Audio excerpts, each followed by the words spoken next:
My concern is the delivery of education. Now, taking money out of private schools and putting them into state schools is just nonsense. What we need is for our state education to actually educate children. Now, it happens that my educational charity, we discovered that in the nation's then most criminal neighborhood, all the criminals were illiterate. And so what we did is we set up literacy classes, and oh my goodness, if you teach children properly, they will learn. Now, there's a great problem in education. It goes back to how teacher training is conducted. For example, if you talk to professors of education, say, do you use the word didactic in order? They say, no, you can't use the word didactic, absolutely not. So this idea of direct didactic whole class teaching to children seated in ordered rows is out, right? I'm not saying there aren't one or two state schools that may be doing it. If they do, they're probably doing very well. But basically, you can take children from the most deprived backgrounds. You teach them simply, act is act. Act is cat. And oh my goodness, do they learn? And they will learn quickly. And what is fascinating about our Saturday, charity classes is an average 19 hours teaching, an average 13 months rise in reading age. When we do in-school interventions, average 13 hours teaching, average 12 months rise in reading age. So if you teach them, they'll learn. So what we need to do is reform education as a whole, nationally. We need to get into teacher training, and we need to train teachers to teach didactically, directly. It's got nothing to do with funding. No. Does it cost more to do it like that? No, of course it doesn't. But what you do is you get the results, and you don't get, for example, we met all these 11-year-old boys. They couldn't read 3-letter words. Their behavior was violent. Yes, we taught them 18 hours of our teaching, 18 months rise in reading age. This has got to stop. And when I talk to the gangsters, what's happened to your son? Oh, he's gone to university. He's not up the streets like we are. Amazing. I talk to the son. He says, yes, I've gone to university. It's all because I came to your butterfly classes. You taught me to read. My school didn't teach me to read. So this has got to stop. Education needs to be reformed totally. Yes. Simply, by the way, very simply. It shouldn't be expensive. No, not at all. And taking money out of private schools, nonsense. Let them get on with the job they're doing. Is the party over for the private sector in education?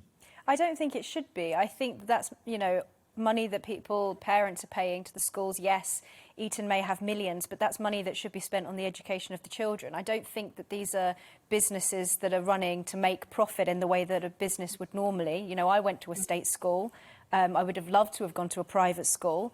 I don't think that this is the way to deal with inequalities within our education system. For me, this sounds like it's a policy of bitterness. It's a classic Labour Party policy that we have come to expect. They just want to sort of punish the rich, and I don't think that's the way to go about it. And I think that this is money that parents are paying for their children's education. And it's not always the case that the parents who are paying these extortionately large sums to educate their children well are themselves rich. Many people scrape by in order to do that. And I don't think it's right that those people who will be paying high taxes anyway, because they're able to pay those sorts of fees, should face a sort of double tax just because they're choosing to send their children to private school. It doesn't seem to me to be fair. And I don't think that this is this policy isn't coming from the Labour Party as a solution. It's just, again, another way of, as they see it, targeting the rich. I think people will just simply, possibly even send their children to school abroad, which is not what we want. Benjamin, the bottom line with private schools is if they lose their charitable status, they'll just put their fees up. And most parents that send their kids to private school can afford that. So this is effectively a tax on wealthy people. What's not to like?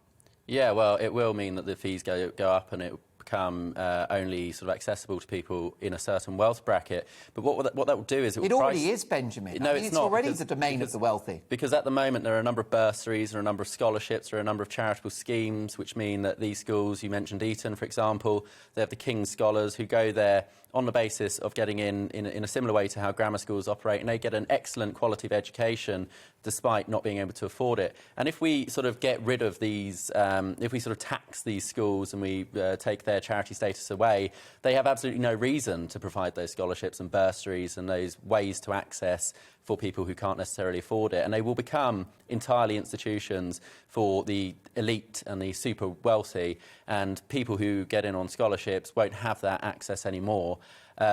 And at the end of the day, you know, these schools will probably end up avoiding these taxes. They just won't have to do the charitable stuff anymore. This is one Labour policy that will be very popular because most families don't send their kids to private school.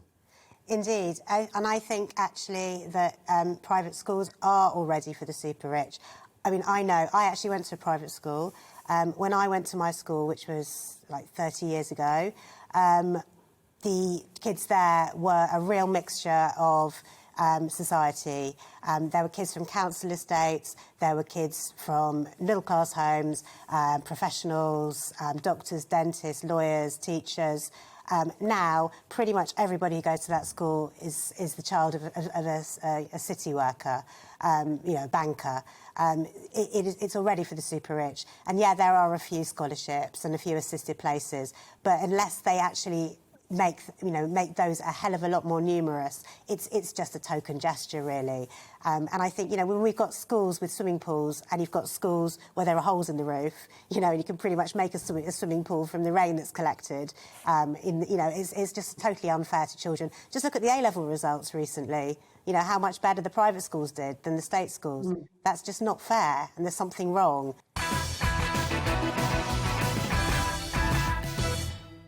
Welcome to the GB News YouTube channel. You can watch us live 24 hours a day, catch up on your favourite shows, and join in the conversation in the comments below. Don't forget to subscribe and you'll never miss any of our exclusive content.